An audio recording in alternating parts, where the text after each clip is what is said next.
5 changes to my team. Bench boost firmly on the mind now. This is my current Game Week 1 team selection video. Welcome back to another video. Hope you guys are well and you're enjoying pre-season. Things are hottening up now and our drafts are starting to get serious. I did a draft as soon as the game launched.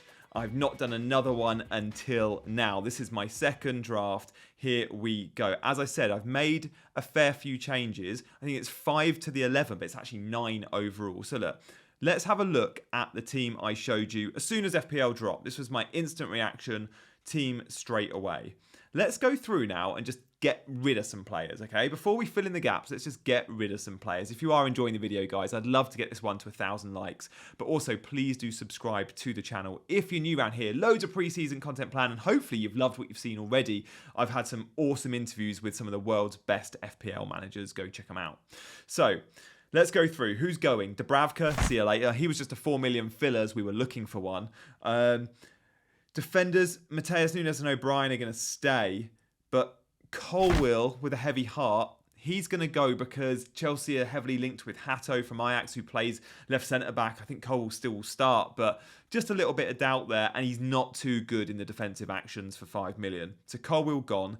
Agbadu gone as well, because I'm going for a 4.5 with a bit more upside. He could come back. Same as Adogi. He could come back, but for the time being, he's gone as I try and get a little bit of money out of the defence. Adogi's going to be replaced with a 4.0. So, only 2 survive in the back line. What about the midfielders? Well, Salah and Wirtz, I feel like they're pretty locked for pre-season. Like, I can't see either of them leaving my draft. Now, Marmoush, I showed you this graphic when I first dropped the team because I was worried that everyone's going to say it's a huge rotation risk, right? So I'm showing you that he's not a massive rotation risk. I think Marmoush will start 7 or 8 of the first 10 games. Is he absolutely nailed? No, but is he first choice? I think last season shows us he is. Only Gvardiol had more minutes than Marmoush last season since Marmoush joined. And we can see all these Premier League games, I think, started 14 out of 16, like, for the run-in. He's first choice, but there's always a concern with Pep. You never know what he's planning on doing with his attacking players. Only Haaland, you could argue, is nailed, and then Rodri nailed, maybe 1 or 2 others in the back line. So Marmoush is going to go for this draft, but again, could be back. I need to see more of him pre-season. And Dye's going to go because I don't think I'm going for a 6.5 million midfielder. Same as Enzo. Like, these are my 2 favourite 6.5s, but I'm juggling things around and I don't have a 6.5 spot. So I still think Dye and Enzo are great 6.5 options, but both are gone because I'm going for 5.5 and 7 there. And then up front, Watkins is gone. I don't like the links with other clubs and I think he's unsettled. I don't know how much Emery wants him. We saw him dropped at times for Rashford last year. I think Watkins, if he is on the way out, of course, you don't want to be dealing with that. And then Costalas as well. I've got a little bit more money to spend than 5 million in my front line. So look, it's a lot of players gone. It is worth noting only 5 of the 9 gone are from my 11. 4 of the 9 are bench players. So it is minor changes there. But let's talk about the new additions, shall we? So as we go through, I'm going to just reference those already in the team. Raya, I think, is the best keeper in the game at 5.5. I'm happy there. With Trafford's addition, it is worth noting, if Pep comes out and says he's going to be first choice, great. But I do think Ederson's going to be first choice and Trafford's got to earn his spot. And maybe it takes him a few months or even a season to be first choice. So for the time being, I'm calling it on Trafford. Raya's in there. And Kinski's going to come in alongside him. Now, Kinski is a 4.0 goalkeeper at Spurs, who Thomas Frank has look like he likes. He's played in pre-season a bit. He's good with his feet. He offers a different skill set to Vicario. He likes a ball-playing goalkeeper. Vicario is the better shot stopper. Kinski better with his feet. I wonder if Frank goes there. It's probably unlikely. It's like a 30-40% chance. But he, at the moment, is the only 4 million keeper that looks like he could be a starter. And that's could. That's a big could. Darlow at Leeds, unfortunately, that dream's gone because they've gone and bought another goalkeeper in the last couple of days. So at the moment, Kinski's the best 4.0 backup. Let's see. Preseason might tell us more about what Frank's hoping to do. Mateus Nunes stays. He's 0.5 cheaper than Aït-Nouri and Gvardiol. This is the average position map from the Club World Cup. He's just as good as Aït-Nouri. Like, in terms of average position, attacking returns, unless City sign a right back, and maybe they do, then Mateus Nunes, I think, will stay for me. I think he's an underrated pick. Of course, if City buy a fullback, forget about it. But for the time being, he's going to start a load of football matches. O'Brien, I'm happy with. a cheaper route than Branthwaite and Tarkowski and is going to get clean sheets aplenty. I like the Everton fixtures. Colwill has gone, as I mentioned earlier. Ina's the same price, and I look at Nottingham Forest and I look at the defensive numbers from last season, and I have to remember Forest are a very, very good back line. When we look at the defensive numbers from last season, they're pretty useful, right? I think they're pretty, of course, they're not going to be top for goals conceded and clean sheets and XG conceded. And actually, their XG conceded, they weren't ranked that high because they did concede a lot of chances and Sells was heroic. But they also forced a lot of teams to shoot from distance and create a load of smaller XG chances that build up over time. I expect Forest to start the season well defensively, and I like the fixtures. It's 2 home fixtures to start the season from 3 for Ina. Ina is 0.5 cheaper than Murillo and Milenkovic, a bit like what I've done with O'Brien and Mateus Nunes. All 3 of these guys are 0.5 cheaper than their teammates at centre-back mainly. And I'm okay with that. I'm saving money. I'm still getting the same clean sheet points. Yes, I won't get as many defensive contribution points, but I'm saving $500,000. So I'm happy there with Ina, and I want to cover that Forest defence until they start playing loads of European games. Maybe that takes its toll. Let's see. Agbadou is gone. I still like him, but De Kuiper offers so much more in attack. Like when we look at De Kuiper's attacking returns, in 220 appearances in his professional career or his old club, he had something like 1 in every 3 he was getting an attacking return, like 70 odd. He's got goals, he's got assists. Estupinan has now left, he's gone to AC Milan. Randomly, Estupinan, the left back, is wearing the number 2 for AC Milan. That doesn't sit well with me or any football romantic out there. Left back should wear 3, not 2. So yeah, Estupinan in Milan. De Kuiper will be first choice. Brighton always, you feel like you're going to get goals from them, and on their day, they're a very good defence. With good home fixtures, they're good at the back. So I'm happy there with De Kuiper. And then Udogie, I'd love another 4.5, but as I try and get more money into my attack, I need to get a 4 million defender. Now, there's options out there, options at the newly promoted clubs.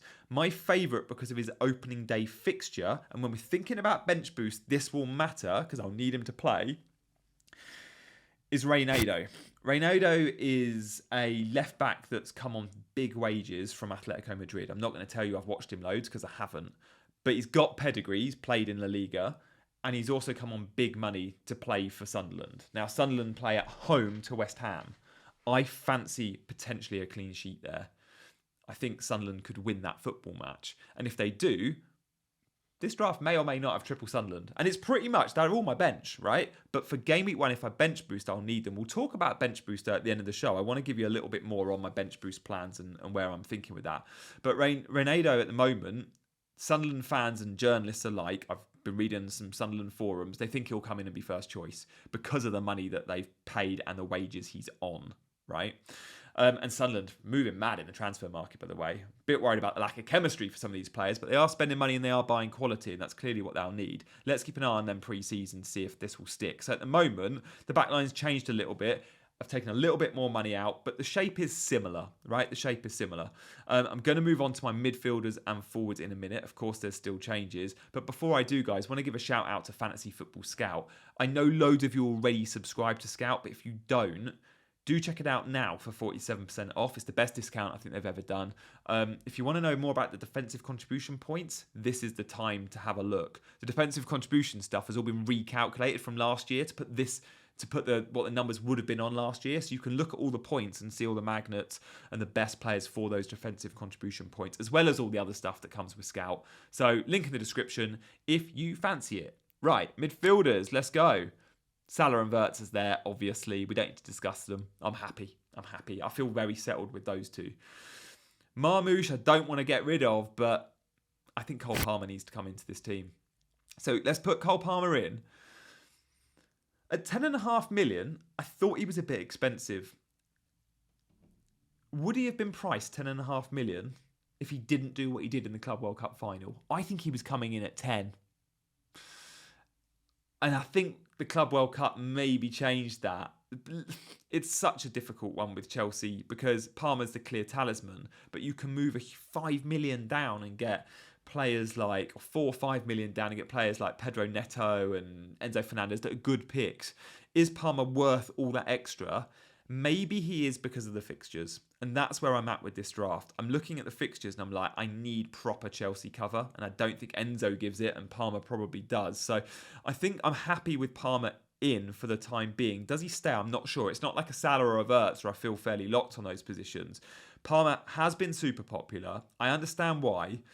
His open play goals do concern me in the second half of last season, but maybe Chelsea are going to fire on all cylinders and we see a quick start. The fixtures are there for Chelsea, and whilst the Club World Cup final was amazing for Palmer, 2 goals against PSG and an assist, this is going to sound really weird, but it was a good game for him. Like, it was a good opposition. To be playing against Nuno Mendes at left wing, left back, who's going to bomb on. There was so much space for Palmer down the right. Now, of course, PSG are a much better team than Crystal Palace. But Crystal Palace may be more tricky for Cole Palmer because there's no space. They'll play a back 5, they'll be deep, they're away from home. Don't take this out of context in the comments, guys. I know what you lot are like, right? Of course. Cole Palmer has a tougher opposition in general, playing PSG to Crystal Palace and West Ham and the other Premier League games he's got coming up. But it played into his hands. It was a good game. It was an open game. Maybe Palmer could thrive because we're sitting deeper, we're hitting them on the counter, we've got space. I've got fullbacks that just want to attack and not defend who are up against me. So, look, maybe the deeper blocks Palmer can struggle. But let's see where he's moved between 10 and on the right and see what Maresca does with him. But for the time being, Palmer is in. And then a guy I need to discuss.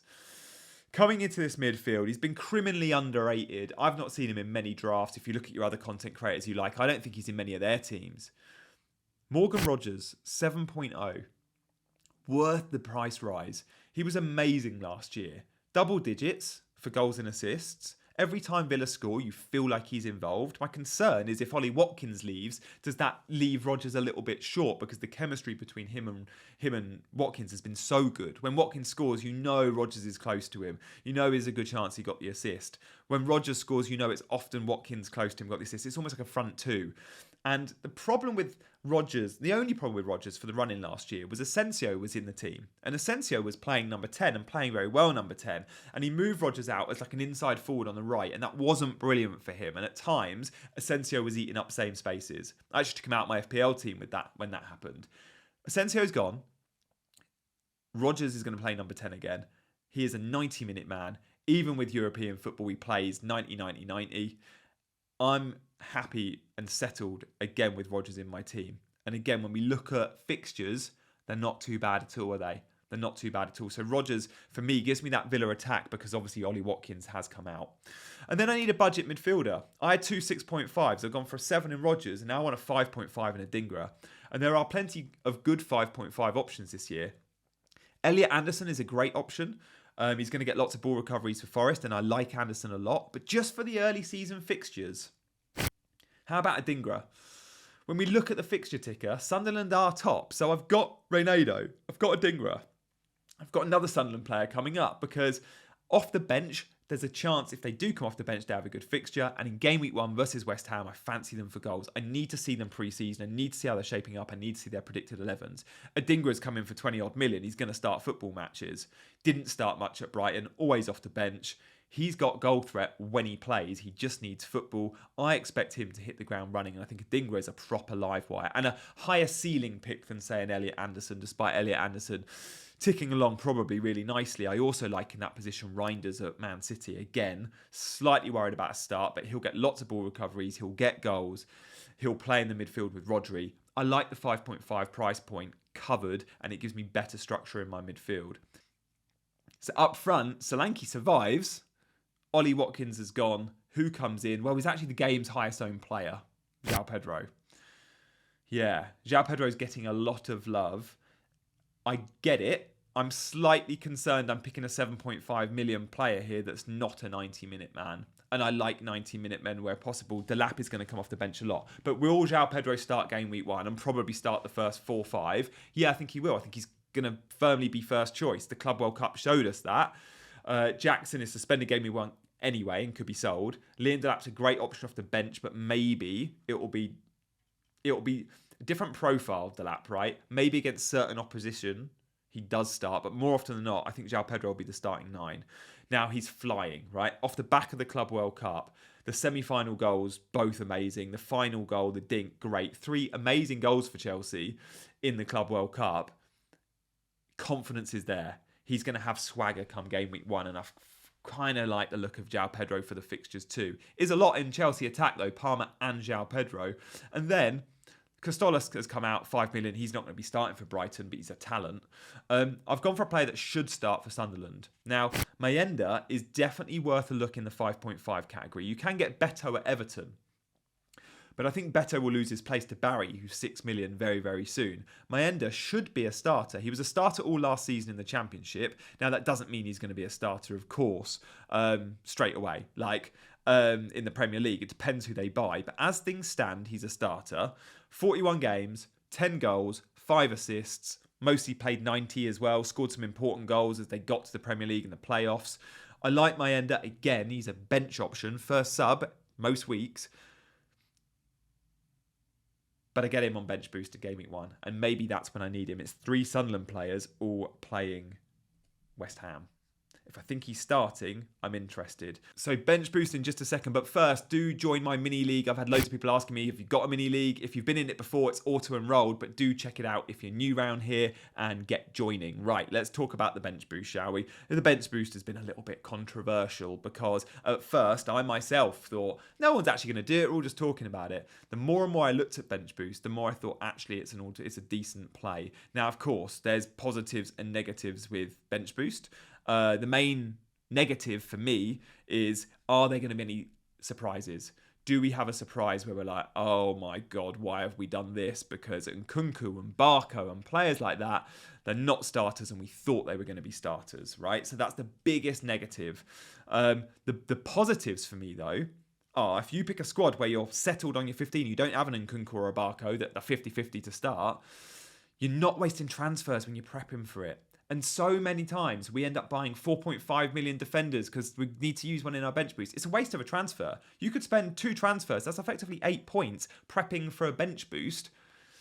This way you don't have to. You can then, whenever you wildcard, let's say you wildcard in game week 13, you can then go slimmer. You can then put more money into your 11. I like the bench boost idea, and at the moment, I'm probably 60% likely to do it. Now, I did poll it on Twitter, and I was actually quite surprised. Only 30% ruled it out. 70% are open to it. They might do it, or they're likely gonna do it. That's really interesting to me. That's enough on bench boost. Guys, thank you for watching. I'll see you again for another video very, very soon. Bye-bye.